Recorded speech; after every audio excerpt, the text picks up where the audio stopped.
Hi, today's video is about improving a toxic workplace without the direct support of your manager or owner.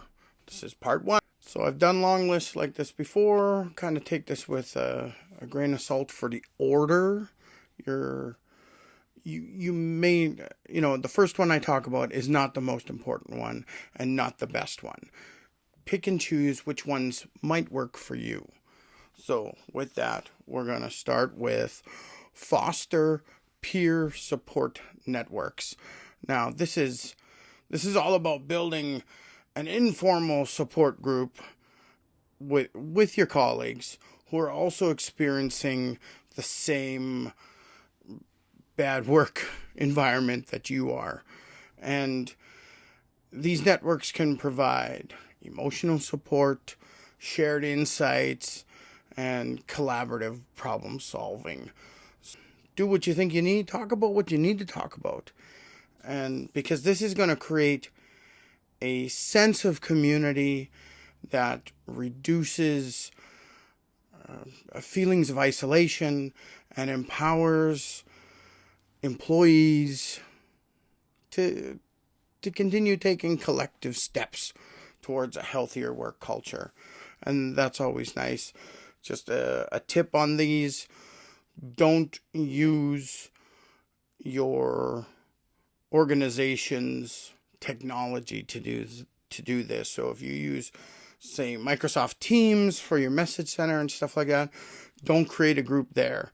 Don't message each other about this sort of stuff, because anything you write into the organization technology and their ways of messaging, they can see. It's not private. So you want to take this group that you create either offline or onto some other system that isn't owned by the organization. The next one is to model positive behavior. Now, I kind of think this one's a little bit hokey too, because why would I act nice to everybody when nobody else is acting nice towards me, right? But it can be useful.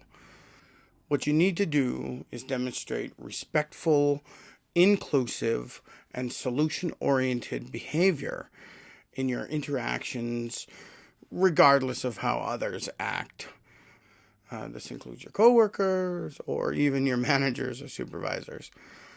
Positive behaviors can influence your peers, encouraging a shift in workplace norms. If I say thank you, people will start saying thank you, that sort of thing. It's getting that mirrored behavior going and gradually reducing negativity. It's really surprising when you get a group of people who start treating each other appropriately. After a little bit, it becomes natural. It does become the norm. Now, the next one is set boundaries. Now, this isn't your work-life boundary, like I'm not going to work overtime, or I'm only coming to work on the right time, or whatever, I'm not doing weekends. This isn't the boundary we're talking about. We're talking about communication and tasks to protect your well-being. For example, avoid participating in gossip. Oh, that one's a little hokey, but refuse to engage in unhealthy conflict, and set limits on workload expectations if you think they're unreasonable, right? These are the boundaries, the internal work boundaries, not the external work boundaries. Setting these internal personal boundaries helps reduce your stress, and it also signals to others that certain behaviors just aren't acceptable. Now, this next one I kind of hinted to earlier. Initiate solutions-oriented conversations. So you're engaging your colleagues in conversations that focus on solutions rather than complaints. Instead of dwelling on the problems, ask questions like, what can we do to improve this? Or how can we approach this differently? You can start these conversations during team meetings or one-on-one discussions with your colleagues. I have been in a lot of organizations where people only come with the complaint. This is happening. Why can't this be different? But they don't come with the solution. This is happening. I suggest we do this. Right? That's what you want to do.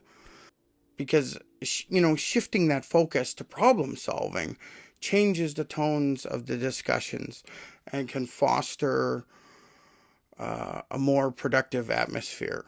It's kind of the old saying, yes, and yes, I like your idea, and we can improve it by doing this, right? You want that sort of continual growth and building on everybody's ideas. And the final one for this video, I want to recommend leading small but positive initiatives.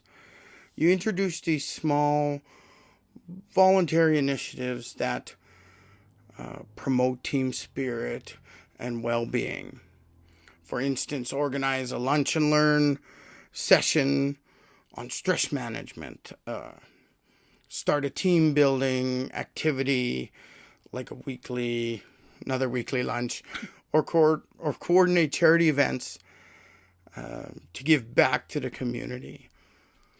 With this, what you're trying to do is build that camaraderie within the organization, within your employees. Normally we have these set jobs and we do these things, but if we can interact together and solve other problems or do other things together, it's going to create something really positive that the whole organization, or at least your team, can rally around.